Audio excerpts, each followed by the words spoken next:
many of you, after the pandemic, you had to work remote. Many of you are in tech and you love working remote. I must say I've been remote for maybe about 13, 14 years. I'm in the city of my headquarters. I don't go in, right? I know a lot of people. I can work remote and still maintain visibility, right? Many of you want to work remote and it's fine. You don't have the network. You haven't built those relationships yet. You don't know a lot of people. But guess what happens when we hit a downturn? You're probably going to be one of the first ones to go, because if people don't know who you are, they don't know the work that you do, you're going to be probably one of the ones at most risk when an economic downturn happens. So you're going to be one of the first ones that get that little slip and get marched out. I was talking to a friend of mine the other day. He was in HR, older gentleman, Paul, at the vineyard before I came to Wisconsin. He was like, man, Antoine, because I walked out with about 6 bottles of wine to bring to my wife, for Wisconsin to surprise her and so forth. And he was like, you're walking out of here like I used to walk people out of the office when we had to terminate them, right? Boxes and so forth, and cameras all looking at them and so forth. Well, this could potentially be you if you are a worker who's working remote. You don't toot your own horn. You don't follow the things that we talk about as far as the ladder climbers, tooting your own horn, making sure you have the visibility, networking and so forth. And you are a remote worker and nobody knows who you are. Guys, you may be one of the first ones that gets axed. That's just what it is. That is just what it is. So let's talk about this. I'm going to share my screen. I'm going to hit one more article and we will go there. And here's the reason why. So why remote workers are at risk of getting axed first in the tech downturn. Remote workers, man, work from home may provide comfort, but not job security.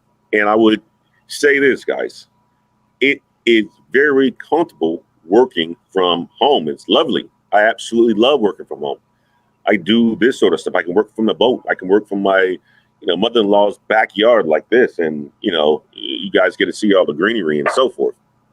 And it's fantastic. I go working, with sweatshirts on and Under Armour shirts all day to where it becomes my regular wear, right? And it's beautiful.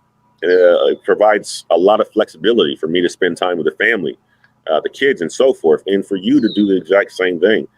But for many of you, these perks are great, but it doesn't provide you job security if you don't, or if you aren't known and you don't have that visibility that you need within the company. So tech employees who work remotely risk getting axed over their in-person colleagues, as tiny startups and big tech firms alike get squeezed by rising interest rates and plummeting stock prices, experts say. Techies look to hold onto their jobs should therefore consider ditching their pajamas and getting back into the office if they want to hold on to their jobs. They're saying, guys, get your ass back into the office. If you're not a PBO, you're not a Simon, right? You're not a Crypt Technology. You're not an engineering cannabis, right? If you're coming out of school and you're like, they give me that remote work, you better get your ass to the office, guys. You better. If you don't get to the office, I must say that you don't have to get to the office. They're saying get to your office because it's more of a general statement for that visibility. But you better do a darn good job at networking. You should know your manager. You should know your manager's manager. You should know your manager's manager's manager. Get on their radar. Get on their radar, guys. Your performance should be good. If you're a ladder climber, your performance is going to be good. So I'm not talking directly to ladder climbers.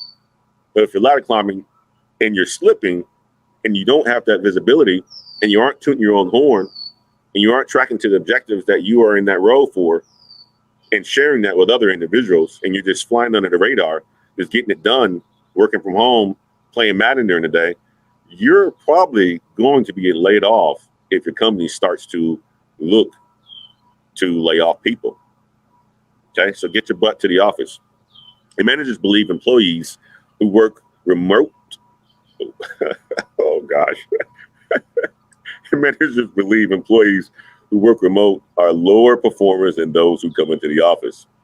And I don't know if that's always true, because that's some people, yes, that's a mindset type of a thing. But some managers do believe that people who work remote are lower performers than people who go to the office.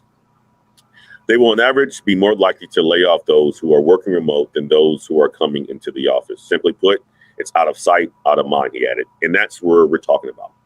If you're just flying under the radar, getting your job done, nobody knows who you are, nobody knows the work that you do, you're flying under the radar, guys. Nobody knows who you are, you're out of sight, out of mind. And nobody calls and checks up on you in a day or teams and knows what you're doing, guys, there's a problem. If there's a problem, you don't have email communication with your boss at least every other day. It should be at least once a day. There's a problem. If you're not talking to coworkers and so forth in your teams or your Zoom, or you're not engaged in meetings and you're just writing it out, there's a problem. You're probably going to get the axe. And I don't want you to come and say to, me or any of the ladder climbers in the network, guys, I got laid off. Mr. Wade, I got laid off. Well, why'd you get laid off? Well, I wasn't, putting in the work. I wasn't practicing what you talked about in some of your shows and giving us all this game online. I wasn't tooting my own horn, right? I wasn't asking for more. If you're out of sight, out of mind, you're not going to be hanging on to that job very long. The news comes as tech workers are getting jittery about their jobs. Facebook and Instagram parent company Meta implemented a hiring freeze earlier in May, while smaller firms, including Netflix, Peloton, Robinhood, Carvana, GoPuff, have all laid off employees in the recent months. Online, an anonymous corporate message board with verified members, tech workers have been fretting about layoffs and the potential end of remote work in recent weeks.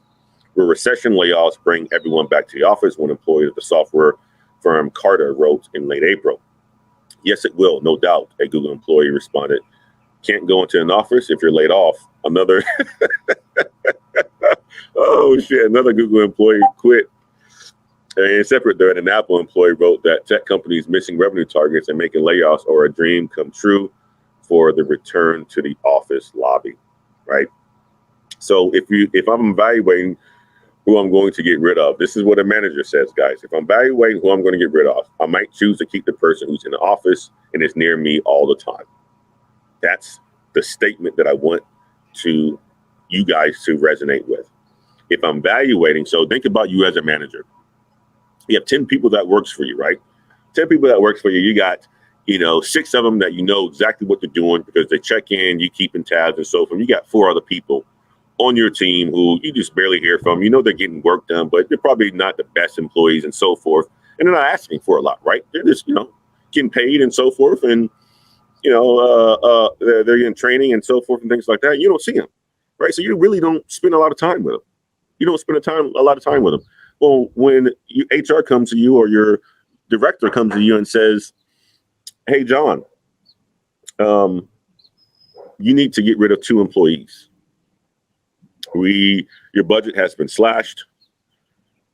We are going into hiring freezes, and we have to get rid of about 13% of our workforce. Who is it that you can get rid of? You have to get rid of 2 people. Who do you think Johnny is going to get rid of? Out of the 10 employees, 6 he already knows what they do, constantly in contact with them, reaching out and so forth. The 4 who he knows, but they, aren't keeping in contact with him. They're getting their work done, but they're kind of flying under the radar. He doesn't talk to him very much. They don't talk to him very much. They don't ask very many questions, right? It's probably going to be 2 of the 4.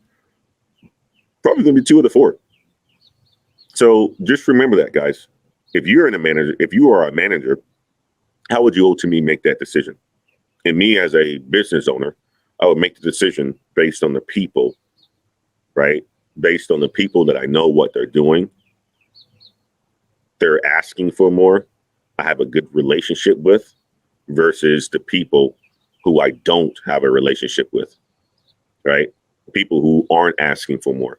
It's just what it is. That's how it works. That's how it works in real life as well, too, right? People who you don't know, the people who don't show up, the people who fly under the radar are typically the ones that's going to get axed. So I want you guys to just remember that You don't have to necessarily be in the office, but make yourself visible. That's the most important thing. Make yourself visible. And if your company is calling you guys back to the office, you might want to be there, because that's going to give you an opportunity to become more visible as well too.